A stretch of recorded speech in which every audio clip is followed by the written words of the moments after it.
Assalamualaikum warahmatullahi wabarakatuh. Izinkan saya di sini untuk menjelaskan tentang sedikit materi yang mengupas seputar sejarah dan ruang lingkup ilmu hadis. Baik, mungkin ilmu hadis di sebagian besar telinga masyarakat, khususnya masyarakat kita Indonesia yang beragama Islam, sudah tidak asing lagi. Kan tetapi secara keilmuan kita akan mengkaji sebenarnya ilmu hadis itu apa. Baik, secara pengertian atau definisi dari ilmu hadis ini adalah ilmu yang membahas tentang ucapan, perbuatan, kemudian ketetapan dari Rasulullah. Itu yang disebut dengan ilmu hadis. Selanjutnya untuk fase historis, sejarah dan penulisan hadis. Yang pertama ini adalah pada masa Rasulullah Shallallahu Alaihi Wasallam, kemudian beranjak ke masa para sahabat, kemudian para tabi'in, kemudian yang keempat adalah masa abad ketiga Hijriah, jadi tabi'ut tabi'in ke bawah. Selanjutnya adalah secara garis besar ilmu hadis sendiri itu dibagi menjadi dua macam. Yang pertama adalah ilmu hadis riwayah, yang kedua adalah ilmu hadis diruyah. Apa pengertiannya? Yang dimaksud dengan ilmu hadis riwayah ini adalah ilmu yang membahas ucapan, perbuatan, kemudian ketetapan atau takrir yang disandarkan kepada Nabi Muhammad, serta periwayatannya, pencatatannya, dan penelitian lafaz-lafaznya. Sedangkan ilmu hadis diruyah ini menurut pandangan Ibnul Ahfani, ilmu hadis diruyah adalah pengetahuan mengenai hakikat periwayatan, syarat-syarat, macam-macam, dan hukum-hukumnya, serta mengenai keadaan para periwayat hadis atau disebut rawi, syarat-syaratnya rawi, macam-macamnya hadis yang diriwayatkan atau bahasanya al-marwi, serta mengenai segala hal yang berkaitan dengannya. Ini untuk hadis diruyah. Selanjutnya untuk para tokoh dan hasil karya atau hasil kajiannya. Ini ada beberapa tokoh yang berpengaruh besar dalam perkembangan ilmu hadis. Ini yang pertama adalah Syekh Muhammad Ibnu Syihab Az-Zuhri, Ibnu Ishaq, dan juga Imam Malik bin Anas, yang beliau itu berdomisili di kota Madinah. Kemudian di kota Mekah ini juga ada ulama yang besar, yaitu Ibnul Jurayj. Di kota Basrah Imam Muhammad bin Salamah, dan di kota Kufah ini adalah Imam Sufyan As-Tsauri.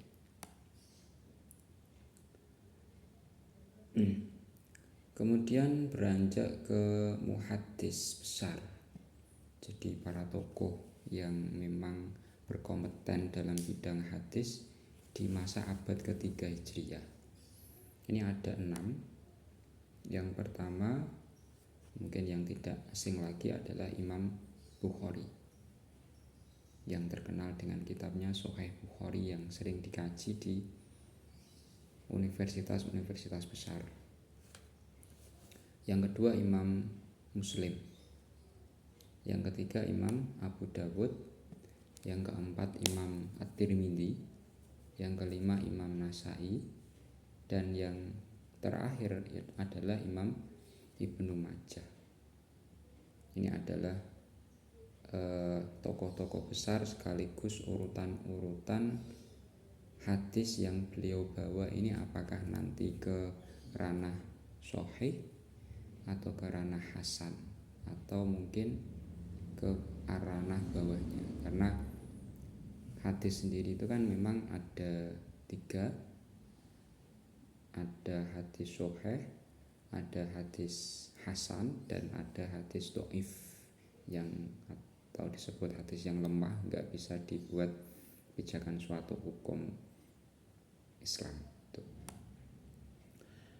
Selanjutnya karya tulis atau karya ilmiah, kitab-kitab hadis yang terkenal, yang besar, yang berpengaruh atau menjadi kitab induk, kitab rujukan ilmu hadis ini ada 4. Yang pertama adalah kitab Muwatta, yaitu karyanya Imam Malik atau gurunya Imam Asy-Syafi'i radhiyallahu an, yang menjadi madhab terbesar di Indonesia atau bahkan Asia.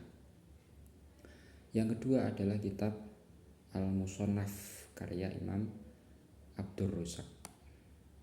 Yang ketiga kitab Musnad karyanya Imam Ahmad bin Hambal. Yang keempat adalah Kutubus Sittah, kitab yang membahas tentang tadi Imam 6 tadi yang di atas. Selanjutnya sejarah hadis prakodifikasi, ya, sejarah atau runtutan hadis mulai zamannya Kanjeng Nabi sampai sekarang. Ini yang pertama adalah hadis pada masa Nabi Muhammad SAW, yang mana periode ini atau masa ini disebut dengan Asrul Wahyi wa Takwin, ya, masa-masa turunnya wahyu dan juga penulisan Al-Quran pada waktu itu. Kemudian setelah masa Kanjeng Nabi ini adalah masa Khulafaur Rasyidin, yaitu Imam Abu Bakar, Umar, Utsman dan Ali, atau dikenal dengan istilah atau periode Asrut Tasabbut wal Iqlal minar riwayah.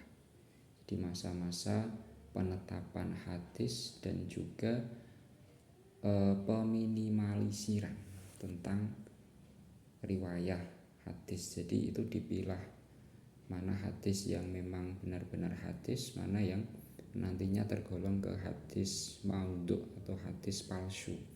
Karena dulu itu banyak orang-orang yang memang mengklaim bahwa ini hadis, tapi bukan dari Nabi. Lah itu dipilah-pilah dan masuknya di periode kedua ini.